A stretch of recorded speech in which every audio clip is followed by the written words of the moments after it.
You know, sometimes my videos are intricately planned over months or even years, gathering hours of footage and shelves worth of research material. And sometimes I just go somewhere and think, I bet I could make a video out of this. Here's a video about Wandle Park tram stop. Wandle Park is a stop on the London tram system in Croydon. It's one of the stops that serves Purley Way Retail Park. I really dislike Purley Way Retail Park. It's one of those bleak, pedestrian-unfriendly places. But it does have a hobbycraft where I can spend too much money on hobby supplies that I will subsequently forget I have. But rather than turn right towards Purley Way, today I turned left towards Wandle Park itself.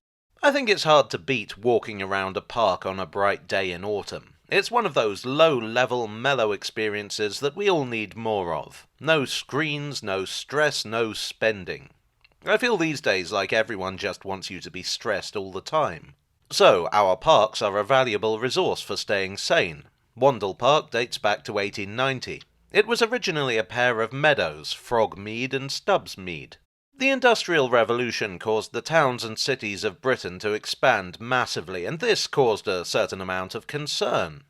While Victorian Britain had its share of people who'd probably have been very happy to stick everyone in a tiny brick box and only let them out for the start of their shift, there were also plenty who recognised the value of what we'd now call green space. It provided a place for exercise, but it was also a leisure facility that wasn't a pub or gin palace or other house of ill repute. There was a widespread, if scientifically inaccurate, belief that open space could also help prevent the propagation of disease. Before germ theory was fully accepted, it was believed that foul air or miasma caused sickness. We now know that crowded and unhygienic conditions do, of course, promote the spread of disease, but for different reasons. Close, but no cigar. On a philosophical level, people's attitude towards nature had changed. For centuries, nature was seen as a frightening thing that had to be tamed. Gardens of the Tudor era, for instance, tend to be carefully sculpted. The Romantic era brought an appreciation for nature in its natural form, and that in turn brought a demand for greenery. There had been pleasure gardens in the 18th and 19th century, but they were something that you paid to enter. The Victorian Parks movement was about providing something free for everyone, and Wandle Park was an example of this. It takes its name from the River Wandle, and without that river there might not be a tram line here at all. The Wandle runs roughly from Croydon to Wandsworth, where it flows out into the Thames. Here the river is quite gentle, quite picturesque really. But further down it becomes wider while remaining fast-flowing. This made it perfect for watermills. There were once hundreds of mills along the length of the Wandle, some of which still survive. Long before the coming of the steam engine, this was an industrial powerhouse. But with so many goods being produced, the question arose of how you got all that to your customers. In the 18th century, roads were typically rather poor. The real highways were the canals and rivers, except that wasn't really practical here. The Wandle was too shallow to be navigable, but deepening it would slow the flow of water, which would impact the mills. A new solution was needed. The first public railway in Britain. The Surrey Iron Railway, which opened in 1803. Railways actually weren't anything new as a technology. Primitive railways or wagonways were quite common, particularly in the north of England. But they were private enterprises, usually serving collieries and other such heavy industries. The Surrey Iron Railway was public.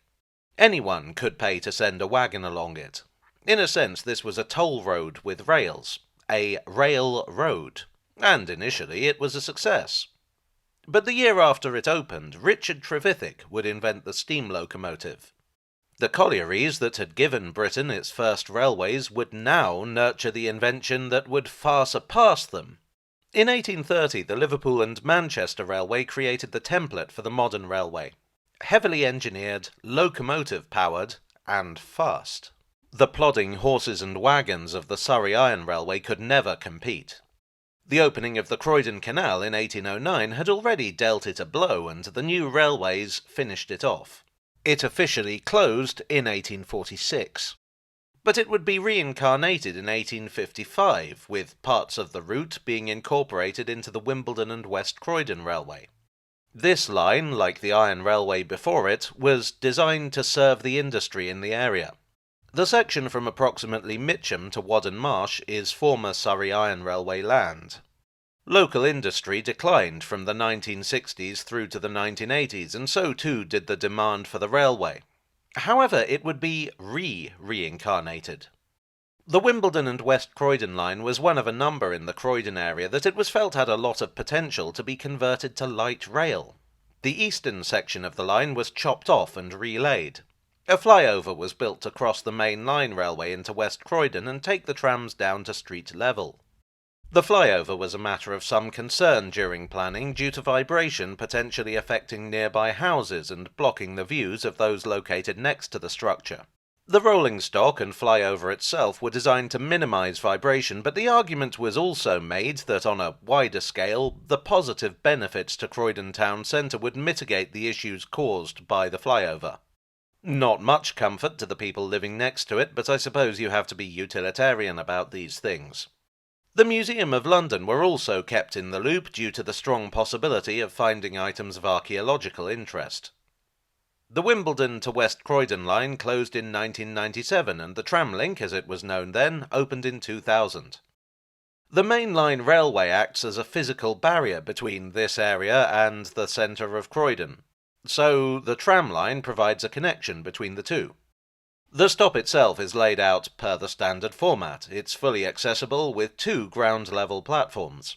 According to Wikipedia, it's a request stop, but I can't find any reference to that anywhere else, and the Wikipedia article does not cite its source. In truth, there's nothing particularly special about Wandle Park tram stop, but if you want somewhere to chill out, it's a good spot. That's all I really wanted to say.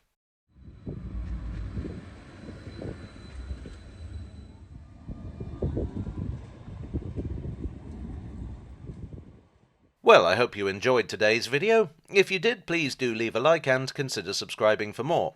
Today's main sources were Croydonopolis by Will Noble, Croydon Tram Link by Gareth David, and the TfL website. And, technically, Wikipedia.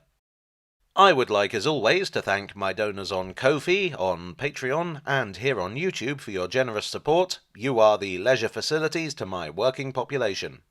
And I will see you all again very soon. Cheerio.